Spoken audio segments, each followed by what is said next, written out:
Sahabat yang dikasihi oleh Tuhan Yesus Kristus, mari sekarang ini kita berdoa. Kami mempersiapkan diri mendengar kebenaran firman-Mu. Nyatakanlah kebenaran sabdamu kepada kami. Kami mohon dalam nama Bapa, Putra, dan Roh Kudus. Amin. Sabda Tuhan terambil dari kitab Roma 8 ayat 14 dan 15. Semua orang yang dipimpin Roh Allah adalah anak Allah. Sebab kamu tidak menerima roh perbudakan yang membuat kamu menjadi takut lagi, tetapi kamu telah menerima roh yang menjadikan kamu anak Allah. Oleh roh itu kita berseru, ya Aba, ya Bapa. Sahabat yang dikasihi oleh Tuhan Yesus Kristus, bacaan kita itu memberikan dua istilah yang terkait dengan relasi kita manusia dengan Tuhan. Yang pertama, relasi perbudakan.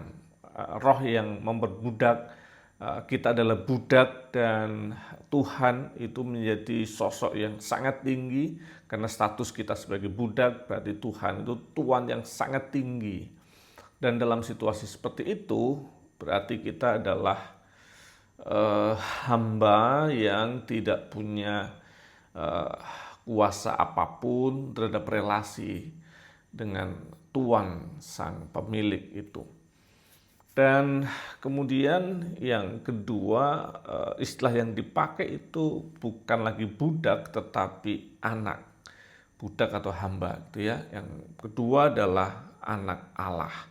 Yang kemudian relasi dengan Tuhan itu relasi yang sangat intim dan sangat dekat antara Bapa dan Putra, antara Bapa dan anak.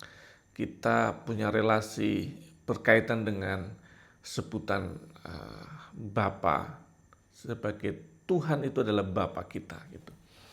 Nah, sebenarnya dua istilah ini tuh ada dalam teks kita, dalam pengajaran kita, dan mental itu juga dibangun dengan dua dasar ini.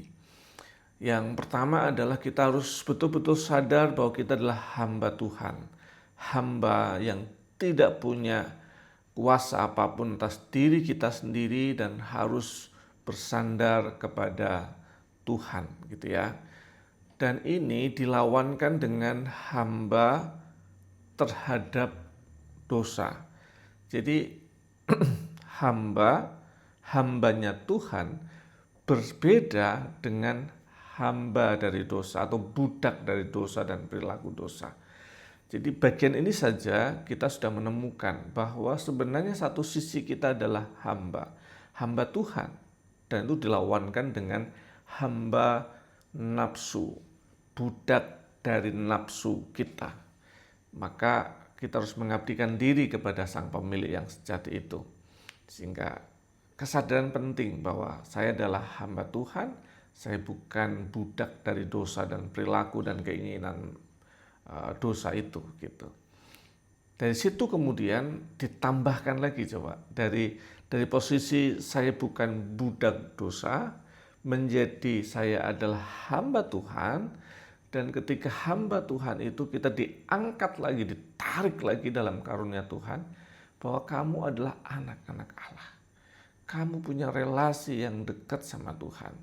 Tetapi konsep anak Allah itu tidak boleh hanya dihubungkan dengan soal fasilitas.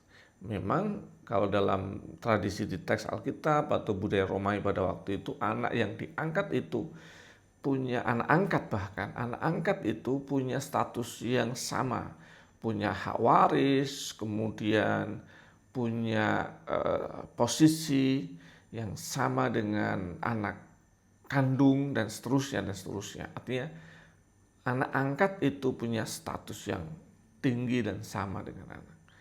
Tetapi tidak boleh hanya dimengerti sebagai anak dalam pengertian privilege, sebagai berkat saja gitu ya, sebagai fasilitas saja.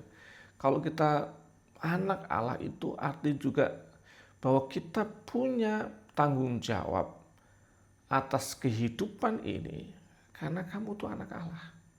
Ketika Allah sangat mengasihi dunia, maka sebagai anaknya kita harus punya sikap hati yang sama. Ada kemiripan tanggung jawab di situ. Ada, kalau Tuhan kasih pelihara kehidupan ini, jaga semua kehidupan dengan baik, maka sebenarnya kalau kita menyebut sebagai anak Allah, kita sedang menjalankan apa yang Tuhan kerjakan untuk dunia ini. Jadi tidak sekedar fasilitas, privilege, tapi juga tanggung jawab karena status kita sebagai anak Allah itu. Semoga kita menghayati, kita bukan budak dosa, kita hamba Tuhan yang menyelaraskan diri kita pada kehendak Tuhan. Tapi itu relasi kita bahkan sebagai anak.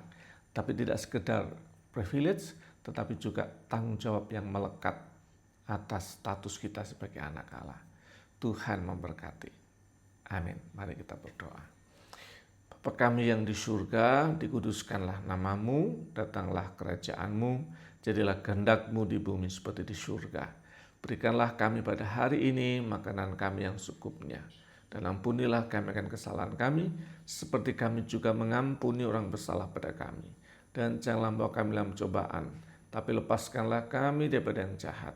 Karena Engkaulah yang punya kerajaan dan kuasa dan kemuliaan sampai selama-lamanya.